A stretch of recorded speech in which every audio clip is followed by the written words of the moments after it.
prior to the 19th century, it was thought that Genesis of the Old Testament contained the oldest material of literature in the entire known world. In particular, the narratives about the Great Flood and the Tower of Babel. Sometime during the 19th century, archaeologists, in an effort to find the cities mentioned in the Bible, found something completely different and far more fascinating. What they found all over Mesopotamia are cuneiform tablets. Some of these tablets predated the biblical timeline of creation itself, and the contents of these tablets were shocking.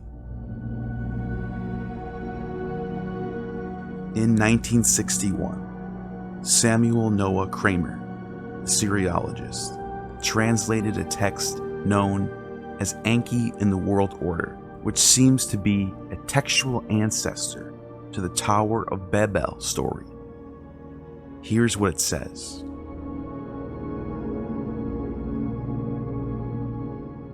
Sumer, great mountain, land of heaven and earth, trailing glory, bestowing powers on people from sunrise to sunset. Your powers are superior powers, untouchable, and your heart is complex and inscrutable. Like heaven itself, your good creative force, in which gods too can be born, is beyond reach, giving birth to kings who put on the good diadem, and giving birth to lords who wear the crown on their heads. Your Lord, the honored Lord, sits with Anu, the King of Heaven. Your King, the great mountain, Father Enlil, the father of all the lands, has blocked you impenetrably like a cedar tree.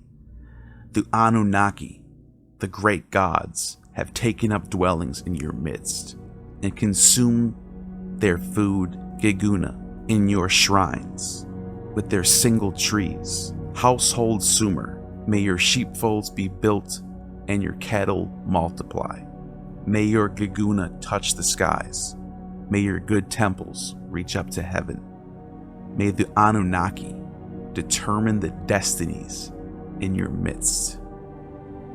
The mysterious Anunnaki mentioned in that text are described as determining destiny. Who are these mysterious Anunnaki? Are these the Nephilim mentioned in Genesis? Let's find out.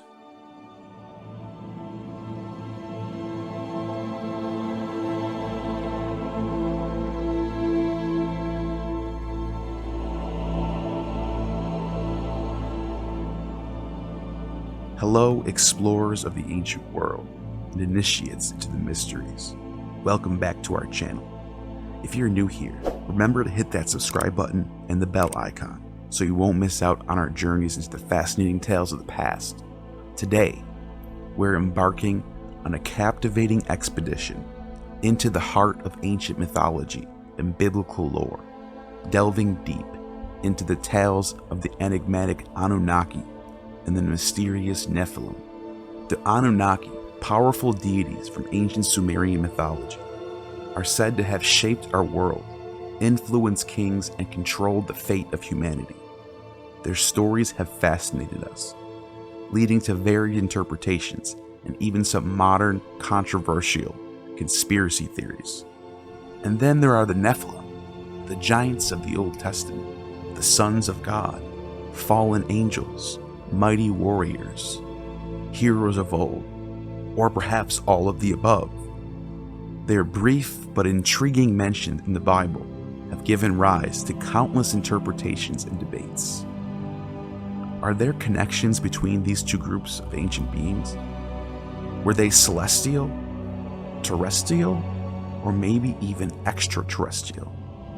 Today, we separate fact from fiction and history from myth, guided by archaeology, linguistics, and the valuable work of countless scholars. So buckle up and join us on this exciting journey into the realm of the Anunnaki and the Nephilim.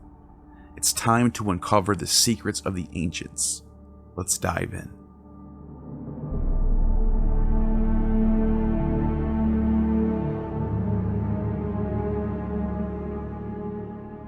The Anunnaki are a group of deities that appear in the mythological traditions of ancient Sumerians, Akkadians, Assyrians, and Babylonians. They are among the earliest pantheons in Mesopotamian mythology. In Sumerian textual corpus, the term Anunnaki often refers to deities in the broadest sense. However, more specifically, it often designates a group of gods associated with the underworld, where they are said to decree the fates of humanity. One of the significant mythological narratives involving the Anunnaki is found in the Epic of Gilgamesh, one of the world's oldest known works of literature. In the epic, Gilgamesh meets the spirit of his friend Enkidu in the underworld, where the Anunnaki act as judges in the underworld who set laws for the cosmos. Gilgamesh lamented. 7 days and 7 nights he wept for Enkidu, until the worm fastened on him. Only then he gave him up to the earth. For the Anunnaki, the judges, had seized him. Tablet 8, Epic of Gilgamesh. Then, in Tablet 9 of the Epic of Gilgamesh, it says, "The sleeping and the dead, how alike are they? They are like a painted death. What is there between the master and the servant when both have fulfilled their doom? When the Anunnaki, the judges, come together, and Mametun, the mother of destinies, together they decree the fates of men.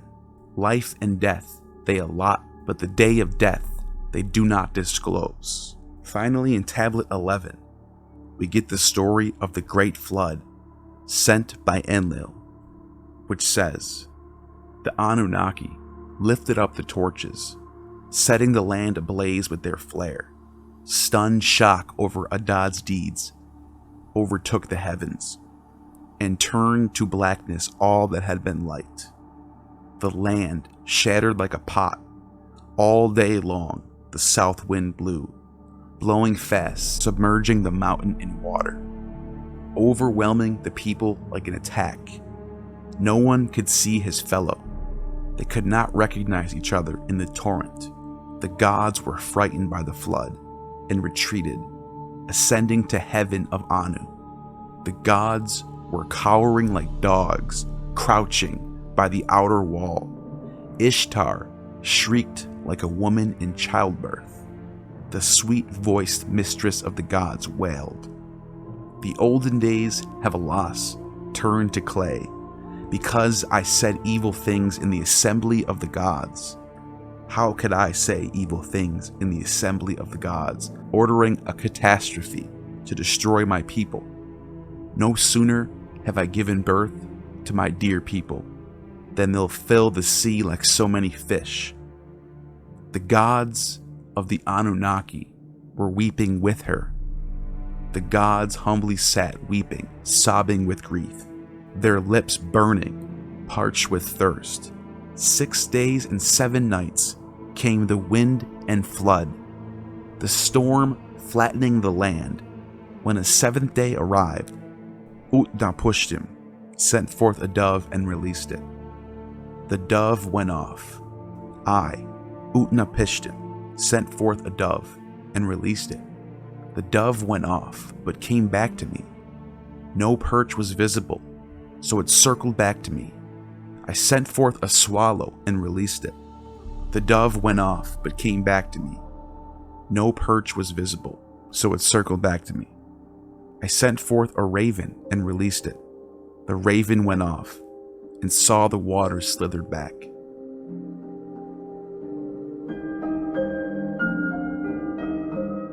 Now compare that text to the Genesis of Noah and the flood.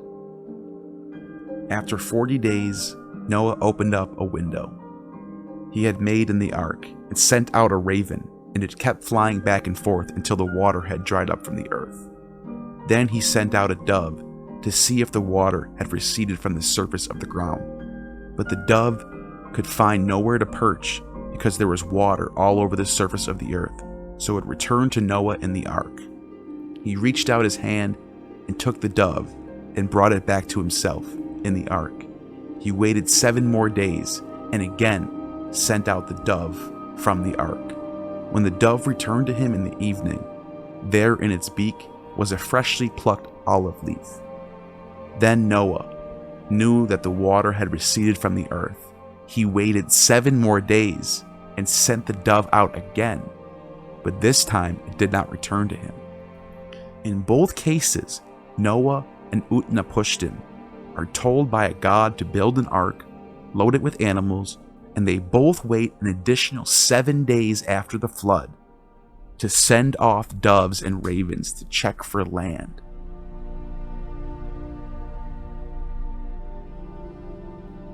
Now I bring this up because I think it's possible that the Nephilim in Genesis 6 may very well be influenced by the Anunnaki, the sons of God who endured the wrath of the king of the gods. But it's not a one-to-one comparison, and I will speak more about the Nephilim later.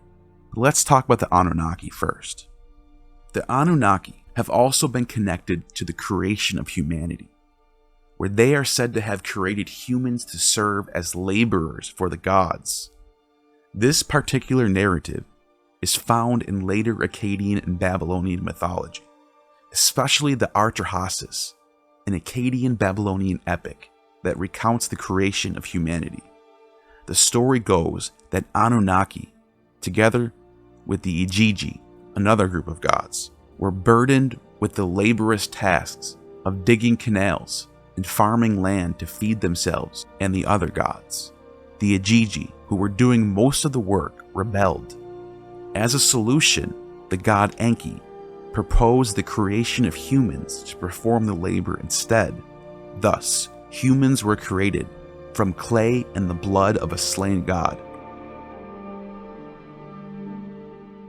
The Enuma Elish, another Akkadian Babylonian creation epic, tells a similar tale of human creation. In this narrative, the god Marduk, after defeating the primeval goddess Tiamat, creates the world and humans.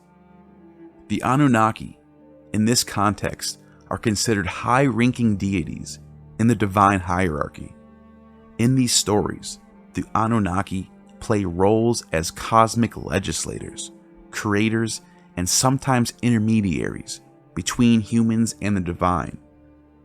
They are integral to the functioning of the cosmos in human society.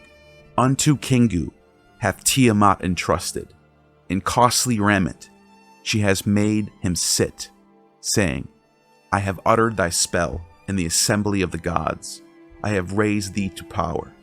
The dominion over all the gods I have entrusted unto thee. Be exalted, my chosen spouse. May they magnify thy name over all of them, the Anunnaki.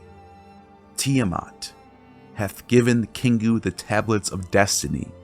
On his breast she laid them, saying, Thy command shall not be without avail, and the word of thy mouth shall be established. Enuma Elish, Tablet 3.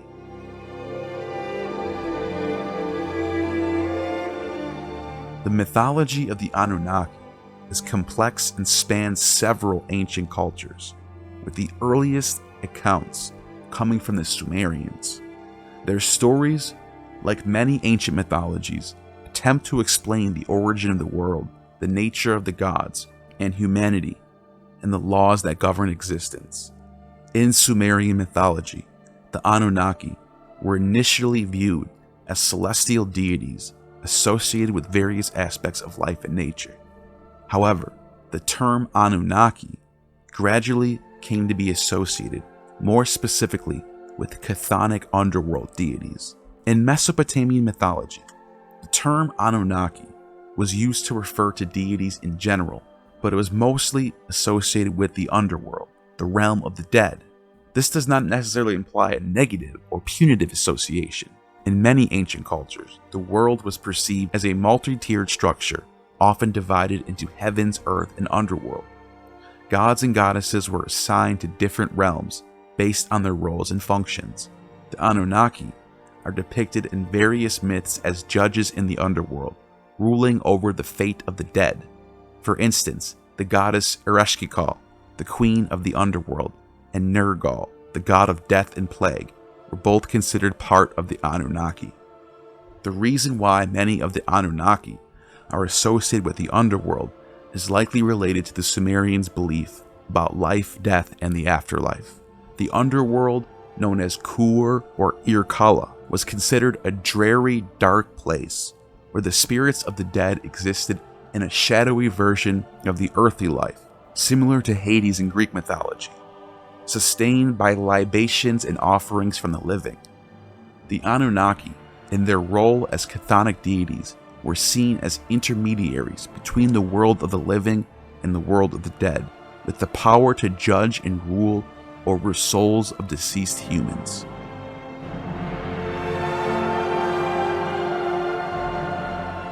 The term Anunnaki could include a wide range of deities, reflecting the complex and multifaceted nature of Mesopotamian religious belief. So what about the Nephilim?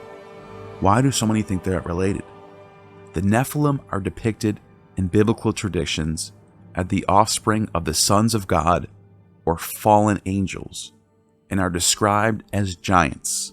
In general, the Anunnaki and the fallen angels who give birth to the Nephilim are separate entities from distinct cultural and religious contexts, Mesopotamian mythology and Hebrew religion, respectively. However, there are some parallels. Both undergo the wrath of God and try to teach humans knowledge. Both the Anunnaki and the fallen angels are seen as powerful beings with the ability to influence humanity. The Anunnaki, as those of royal blood or princely offspring, were considered gods who decreed the fates of humanity. Similarly, fallen angels in certain interpretations are thought to have interacted with humans, sometimes negatively, as misleading spirits, but also in some narratives, teaching humanity various arts and knowledge. The Book of Enoch, an ancient Jewish religious work, ascribes the origins of sin and corruption on earth to a group of angels known as the Watchers, who fell from grace by mating with human women and teaching humanity forbidden knowledge. But rather than the Anunnaki, this story shares more elements with the myth of the Apkallu, 7 wise men or demigods in Mesopotamian mythology, who were created by the god Enki to establish culture and give civilizations to mankind. While there are thematic similarities and overlaps, it's essential to recognize that these myths and traditions develop independently with their own cultural and historical contexts.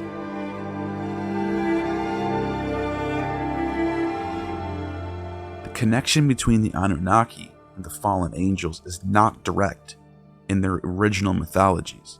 I would refrain from calling it a one-to-one comparison, but an indirect, passed-down mythology that changes in context of time and region.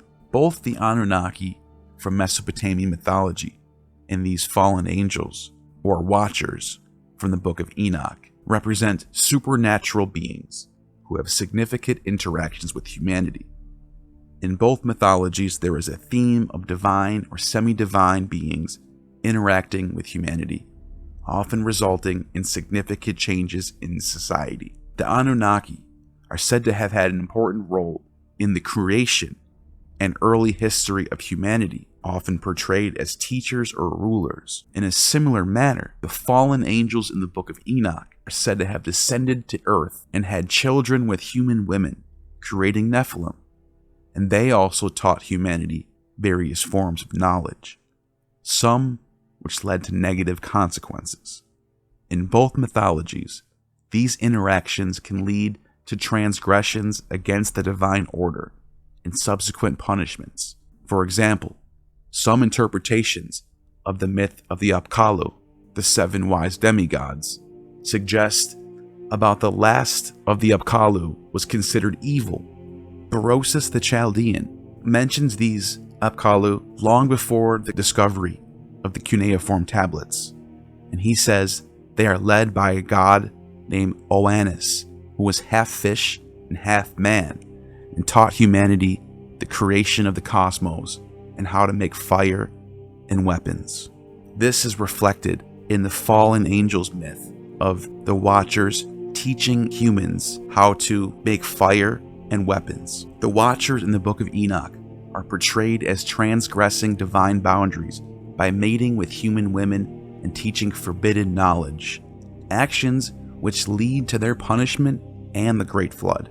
Both sets of beings have a significant impact on human civilization. The Anunnaki were seen as those who decreed the fates and were involved in the establishment of maintenance of civilization. The Watchers, through their transgressions, fundamentally altered the course of human history, bringing about a rise in civilization and its eventual punishment and destruction through the Flood.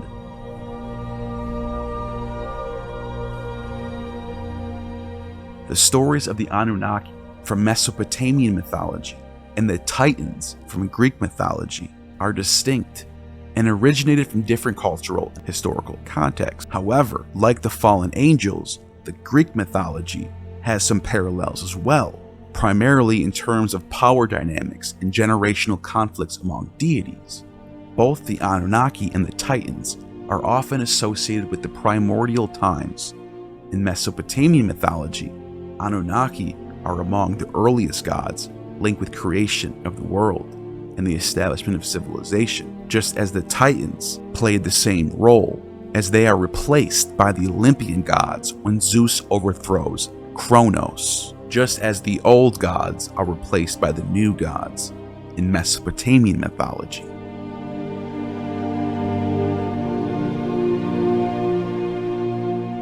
In the mythologies of the Hurrians and Hittites, which flourished in the mid to late 2nd millennium BC, the oldest generation of gods was believed to have been banished by the younger gods to the underworld, where they were ruled by the goddess Lelwani. Hittite scribes identified these deities with the Anunnaki. In ancient Hurrian, the Anunnaki are referred to as Kerulesh, which means former ancient gods, or Katuresh Shuanesh, which means gods of the earth. Hittite and Hurrian treaties were often sworn by the old gods in order to ensure that the oaths would be kept. In one myth, the gods are threatened by the stone giant Uli Kumi, so Ea, the later name for Enki, commands the former gods to find the weapon that was used to separate the heavens from the earth. They find it and use it to cut off Ulukumi's feet. Although the names of the Anunnaki in Hurrian and Hittite texts frequently vary, they are always 8 in number. Similarly, in Greek mythology, the Titans are the children of Uranos, heaven, and Gaia, earth, just as the Anunnaki are the children of Anu and Ki, also heaven and earth. In both mythologies, there's a theme of conflict or tension between generations of gods.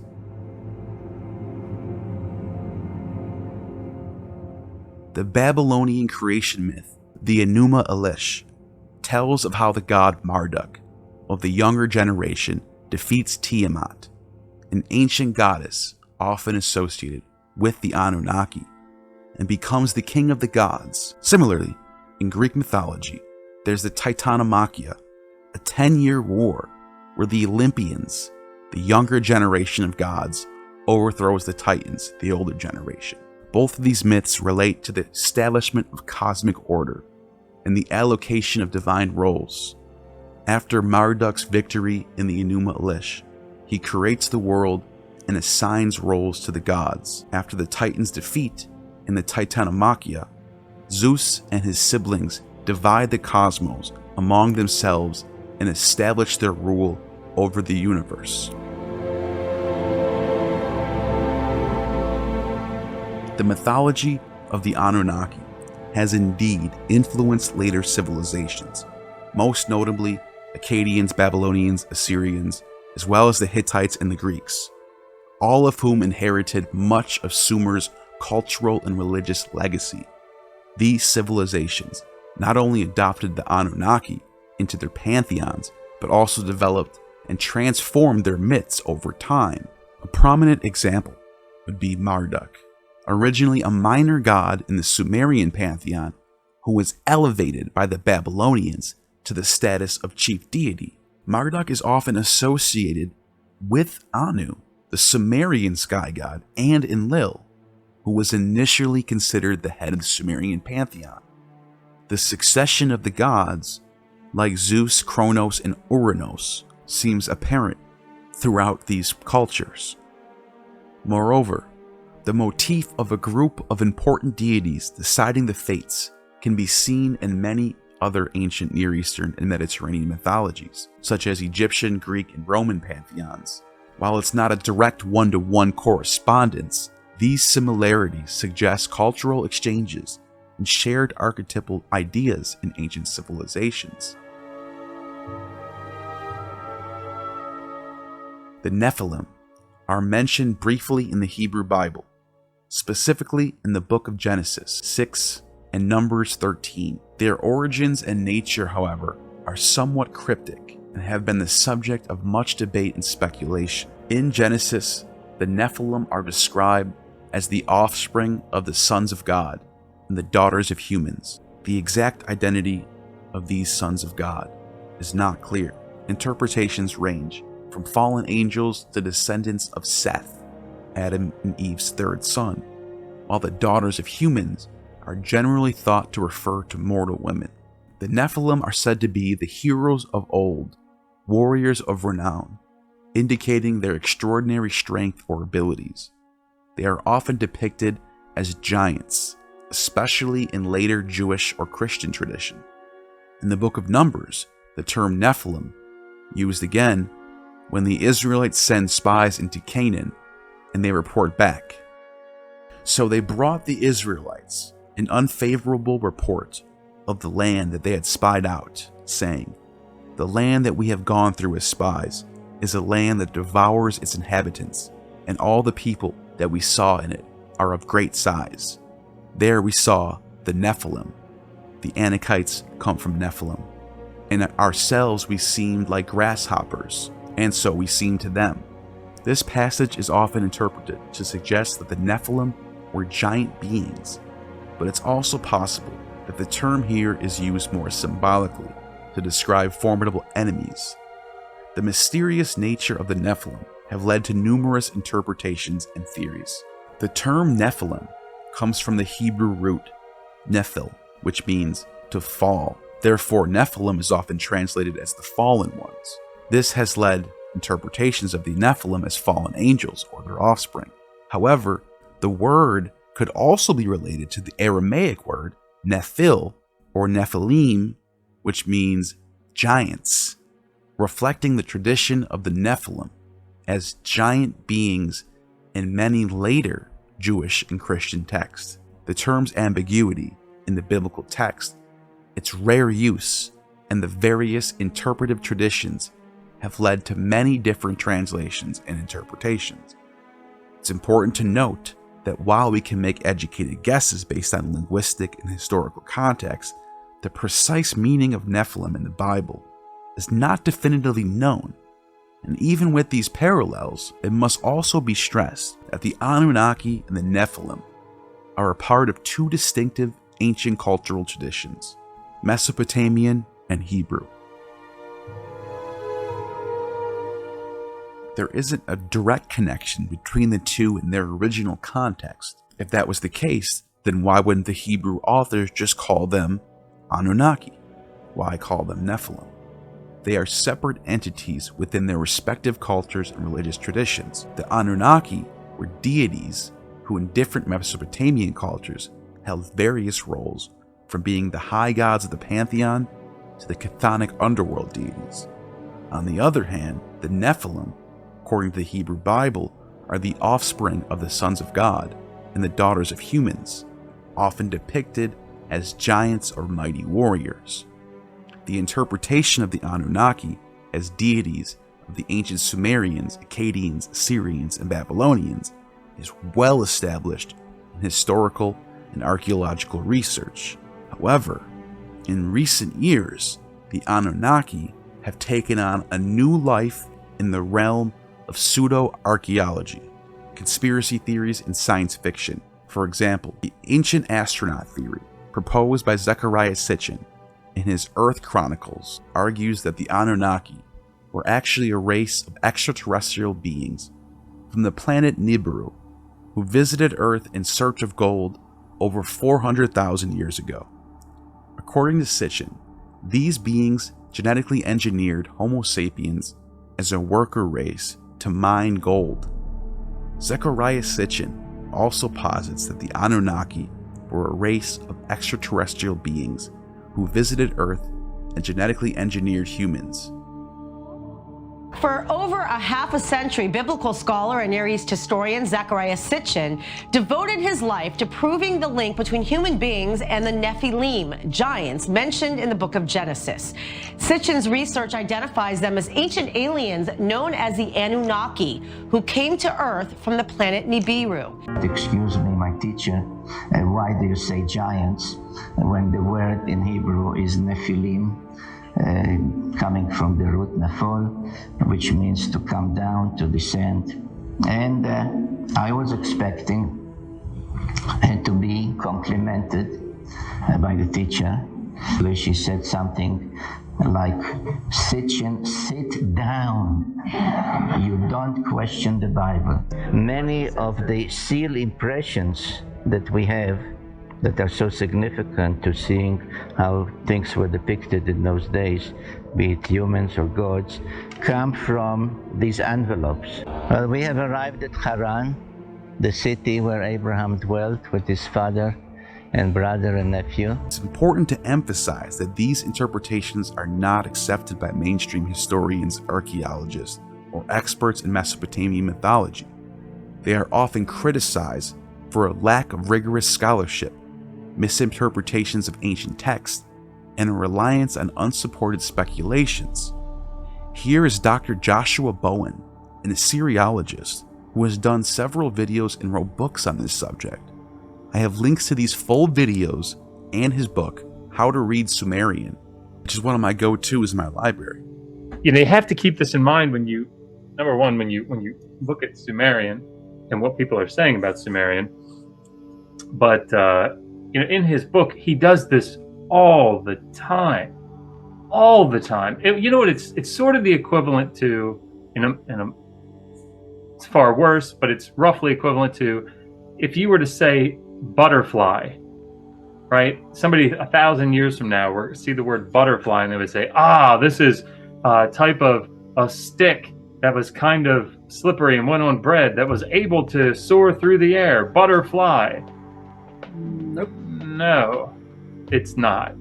As it turns out. So he describes the gods as ancient astronauts. Then he discusses at length the Mu. So what is the Mu? He argues that it's a fiery rocket. And then finally, he uses when humans flew to the heavens as an example. So, or several examples of this to make his point. So the gods as ancient astronauts. So could the gods fly? Well, he discusses the god Zu. Now, those of you that have been with us for a while, you're probably not familiar with the god Zu. I was also not familiar with the god Zu, and I've been working on this for a while, so... But you know Ninurta, and you know that he engages with someone called Anzu. Later, he's depicted as a bird, so he's definitely talking about Anzu. He uses what he says is a mu, an mu, to fly around. So even though he's depicted as a bird, it's almost like a metaphor. Ninurta kills him with Tilum, which are arrows. And these arrows, quote unquote, were actually missiles that were fired into Zu's mu. Continuing on, he uses this statue from Mari he says is the goddess Inanna. There is absolutely nothing about this statue that suggests it's the goddess Inanna. It is a goddess. He addresses the word for God, Dinger. He says that it's broken up into two parts. Din, which means righteous, pure, or bright. Gear, which means a sharp object. Or also a two-stage rocket with fins. I mean, so here's what I would say. Sitchin consistently misunderstood, mistranslated, or at worst, intentionally misrepresented the Sumerian and Akkadian linguistic data. It seems likely that he did not know Sumerian or Akkadian. If he did, he made such basic and egregious errors with the language that one can only conclude that he was intentionally misleading his audience. In either case, Sitchin brilliantly used the Mesopotamian literary corpus and the lack of widespread familiarity with the text and the languages to sell his books. Whether he did that intentionally or not, I can't get in his head. While these theories of fallen aliens might be shocking and compelling to some, they should be taken with a large grain of skepticism. Anything's possible, but as it stands, there is no empirical evidence or scholarly consensus that supports these claims. They are generally viewed as fringe theories outside of accepted academic discourse. These ancient alien theories, as it must be stressed, they involve misinterpretations and mistranslations of the text. So we are going to look at chapter 5, which is called The Nephilim, People of the Fiery Rockets. Josh, who or what are the Nephilim in ancient Hebrew? So the Nephilim are, they appear in two different places. Genesis chapter 6 is the earliest as far as when it appears in the biblical text as it stands today. And then in Numbers 13. And the Numbers one is probably the one to talk about first. So in the book of Numbers, when the spies go into the land and they spy it out before they go in, and 10 of them come back and they report there are giants in the land, Nephilim. And so the Septuagint, that's where it appears. Then it appears in Genesis chapter 6 before the flood story, right, as sort of the backdrop to the reason for the flood story. And so the Nephilim there are they're in a parenthetical phrase in the Hebrew. Sons of God come into the daughters of men, they take wives. They have offspring of these Giborim, these great men, these mighty men, and they call them Anshe Hashem, which is literally the men of the name. So it's pretty common enough, at least in the Hebrew text and in the ancient Near East, wider ancient Near East, that this idea of the name would be like of prestige, of being known throughout perpetuity. I'm emphasizing this because it comes up in the book. He wants name to mean something very specific. But anyhow. So the chapter opens, as it does, with a quote from a Mesopotamian literary composition called Inanna Unshu Kaletuda, in which the goddess Inanna is kind of soaring over the earth and looking at all of her domain, and then she lands in an orchard, goes to sleep, and is promptly raped by someone. He gets his comeuppance later on. But the point of this is that the language, Sitchin says, shows very clearly that the goddess Inanna is flying. And because she doesn't have wings, she must be flying in a spaceship. Now, can we just pause and let that sink in? Let's give it a moment of silence that is due such a statement. The goddess, the divine being in the story, goddess, sorry, just want to knock that, is flying in the text. And since she doesn't have wings, she must be flying in a rocket ship. Yep. Facts.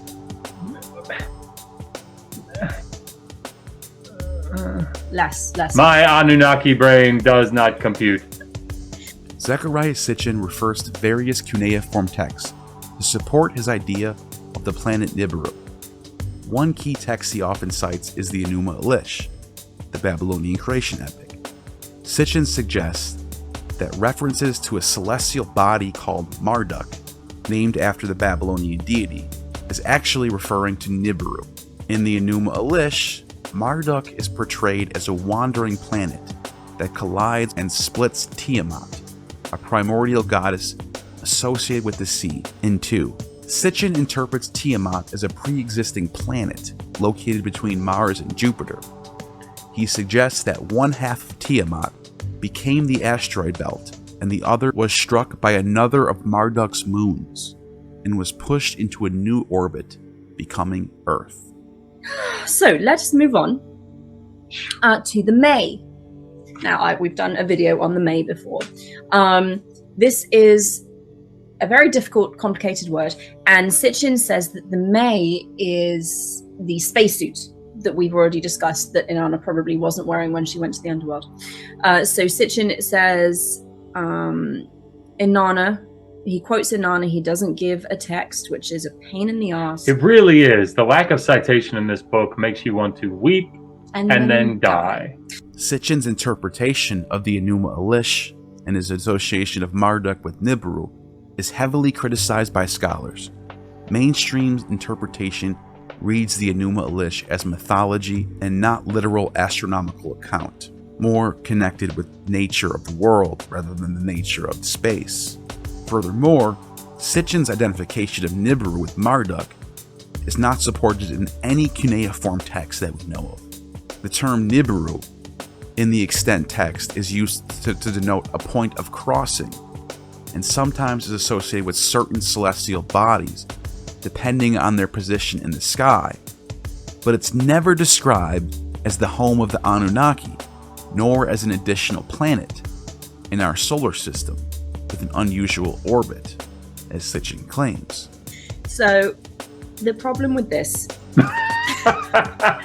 apart from taking a myth as literal fact and believing that the gods were actually aliens that genuinely came to Earth and genetically engineered all humanity. The problem with this is that the goddess Inanna is very often conceptualized as the planet Venus. All the time. It's very, very common in Mesopotamia for gods to be like not just associated with celestial bodies, but they are those celestial bodies. It's why judgments would take place outside before Utu or Shamash, the sun god, because he was the god of judgment, because as the sun, the literal sun, he saw everything that happened. So he would know if you were telling the truth and he would know if you were lying. So Inanna is not flying over the Earth in a rocket ship. She is the Venus star. Where the Venus star She's at? the planet Venus. Oh, it up there. Yeah, that's Inanna. Sitchin's theories and translations of Sumerian texts have drawn considerable criticism from professional scholars in the field. Some of the key points of contention from Dr. Bowen and others, who are proficient in the Sumerian language, have pointed out numerous mistakes in his translations. They argue that Sitchin appears to lack a solid understanding of Sumerian grammar, syntax, and vocabulary, which leads him to create translations that deviate significantly from the accepted readings of these texts. So he says, the text quoted Enlil as saying to her, this is page 136 speech, the text quoted Enlil as saying to her, you have lifted the May, you have tied the May to your hands, you have gathered the May, you have attached the May to your breast. O queen of all the May, O radiant light who with her hand grasps the seven May. So why we translate singular for all of those is bizarre. Particularly in light of the last one, the seven May. These are okay. Anyway, sorry. it's like moose. Moosin. You don't say mooses, you say the seven moose. You say moose? I thought you say meese. You know. Meeson. Sorry, little Brian Regan down in there. I want to give props. So he's not translating May, but he's making an argument that the May are a collection of objects that one puts on oneself in order to travel into space. And that makes sense in what he's saying because... that was a weird sentence coming out of your mouth. In response to this. No, there's some internal logic here. It makes sense here because he's saying that Inanna is putting on all of this gear in order to go and visit An, who lives in the sky, because he's a sky god, and that's generally speaking where they reside. So in order to go and see An, she has to get her space suit on and then get in her spacecraft and go up into the sky. The problem with this, again, one of many, the problem with this is that the May actually have names. There are more than 7 of them. It depends what text you're reading, but in a lot of cases, there are more than 7 of them. Many more. Many more. And in one of the texts where Inanna gets on a boat, not a spaceship, you will notice she gets on a boat. So she's going to see Enki. She goes up, she sees Enki, she gets him blindingly drunk. He falls asleep, and then she steals the mace. So in some cases, they're really abstract concepts like righteousness and awe. And in other cases, they are things that you could probably pick up and hold, like the noble scepter, staff and crook, the noble dress. But then that's paired with shepherdship and kingship. Sitchin is often accused of taking ancient texts out of context and imposing his own interpretations on them. For instance, he refers to the Anunnaki as actual extraterrestrial beings. Sitchin claims that the Sumerians knew of an extra planet beyond Neptune called Nibiru, which has a long elliptical orbit around the Sun. He never provides the source for this or what text he's referring to. According to Sitchin, the Sumerians believed that the Anunnaki came from this planet. However, scholars point out that the term Nibiru is just used for a celestial point of crossing or a large celestial body, and there's no text that identifies Nibiru as an ancient home for the Anunnaki. You see how that works, people? When we say something, we try to back it up with a citation. You know, any of the Sitchinites that are listening that want to defend their position, this is what's useful. You don't, as Dear Sitchin has done, just provide a translation and don't tell them what text it's from. Traditionally, you give a text. If you have it, you give a tablet number so we can go and look at the actual tablet you're citing, a line number, whether it's on the obverse or the reverse of the tablet, because they did write on both sides. This is how it's normally done in responsible scholarship so that people can go track down your evidence for themselves and assess your argument properly. He often contradicts the consensus, and his theories are never published in peer-reviewed academic journals, a process that ensures scholarly accuracy and reliability. Instead, he chooses the self-published route. Lastly, Sitchin's theories lack empirical evidence. He makes significant claims about advanced technologies, genetic engineering, and architectural capabilities of ancient civilizations based on his interpretations of text, but doesn't provide archaeological or physical evidence to substantiate these claims. Ancient astronaut theory often relies on questionable interpretations of ancient texts. In the case of Sitchin's work, the Sumerian texts describe Anunnaki as extraterrestrials from a hypothetical planet. Sitchin's translations of these texts do not have anything in common with anything in Sumerian mythology and are heavily influenced by modern sci-fi films and books. The ancient astronaut theory proposes that the Anunnaki genetically engineered humans to mine gold, and that they built sophisticated technology and structures like the pyramids, and that these are not tombs but also advanced technology. There's a lack of empirical evidence to support any of these claims. If such advanced technologies were used in ancient times, we would expect to find physical remnants or unambiguous depictions of this technology in ancient artifacts and primary sources. No such evidence has been found. The theory reflects a modern bias that ancient civilizations lack the capability to build monumental architecture or develop complex societies on their own. This underestimates the capability of our ancestors. Archaeologists have demonstrated that ancient societies had the knowledge, skills, and organization to construct monumental architecture and develop complex civilizations without the need for extraterrestrial invention. These ancient astronaut theorists tend to operate outside the standard methodologies and principles of historical and archaeological research, often prioritizing sensational interpretations over more plausible ones, and tend to dismiss contrary evidence. This approach does not follow the principles of scientific inquiry, which require hypotheses to be based on empirical evidence and to be testable and falsifiable. While the ancient astronauts theory might be intriguing, it does not hold up under scrutiny. The Anunnaki, as understood by mainstream historians and archaeologists, were deities in the ancient Mesopotamian pantheon, not extraterrestrial beings. Our understanding of the Anunnaki, like many aspects of ancient civilization, is continually refined through ongoing scholarly research and archaeological discovery.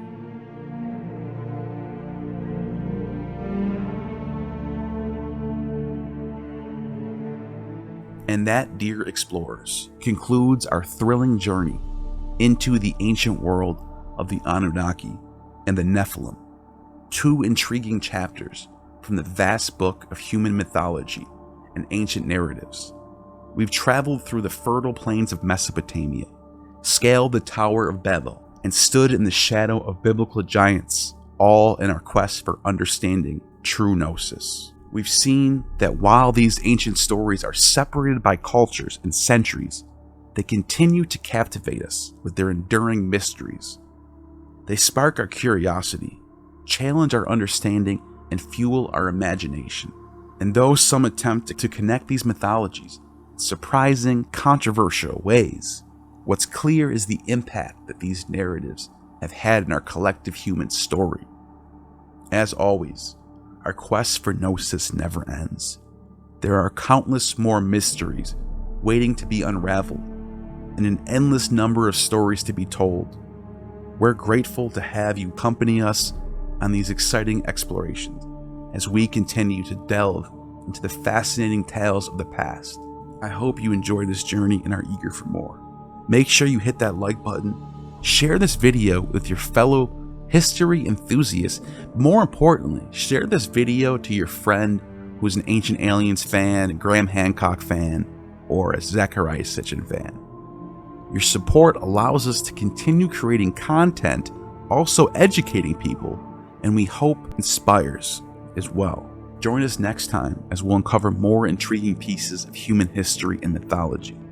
What mysteries await us? You'll have to just tune in and find out, or drop a comment on what you want to see covered next.